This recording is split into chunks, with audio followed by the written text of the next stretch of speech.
ಶ್ರೀ ಗುರುಭ್ಯೋ ನಮಃ. ಶ್ರೀ ಗುರುವು ಜ್ಞಾನಸಾಗರ. ಸಚ್ಚಿಷ್ಯನ ಮುಖಚಂದ್ರ ದರ್ಶನದಿಂದಲೇ ಆ ಜ್ಞಾನಸಾಗರ ಉಕ್ಕೇರ್ತದಂತೆ. ಅಜ್ಞತೆಯ ಕತ್ತಲೆಯಲ್ಲಿ ತಡಕಾಡ್ತಾ ಕುಳಿತಂಥವರ ಕೈ ಪಿಡಿದು ಕರುಣೆಯಿಂದ ಅರಿವಿನ ಬೆಳಕಿನತ್ತ ಕೊಂಡೊಯ್ಯುವಂಥವನೇ ಸದ್ಗುರು.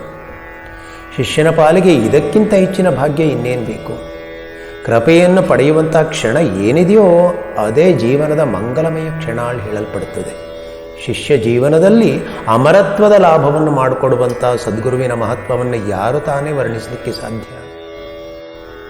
ಗುರು ಶಿಷ್ಯ ಇವರ ನಡುವಿನ ಸಂಬಂಧ ಎಂದರೆ ಜ್ಯೋತಿ ಬತ್ತಿಗಳ ಸಂಬಂಧ ಇದ್ದಾಗೆ. ಜ್ಯೋತಿಯ ಸ್ಪರ್ಶವಾಗುವುದಕ್ಕಿಂತ ಪೂರ್ವದಲ್ಲಿ ಜ್ಯೋತಿ ಮತ್ತು ಬತ್ತಿಗಳಲ್ಲಿ ಭಿನ್ನ ಜ್ಞಾನ. ಜ್ಯೋತಿ ಬತ್ತಿಗೆ ಸ್ಪರ್ಶವಾದ ಕೂಡಲೇ ಏನಾಗ್ತದೆ? ಬತ್ತಿಯೂ ಜ್ಯೋತಿಯೊಂದಿಗೆ ಒಂದಾಗಿ ಬೆಳಕು ಕೊಡುತ್ತದೆ. ಬತ್ತಿಯ ಒಳ ಹೊರ ಮೈಗಳೆಲ್ಲ ಜ್ಯೋತಿರ್ಮಯವಾಗಿಬಿಡುತ್ತದೆ. ಜ್ಯೋತಿಗೆ ಬತ್ತಿಯ ಸಮರ್ಪಣೆಯಾಗ್ತದೆ.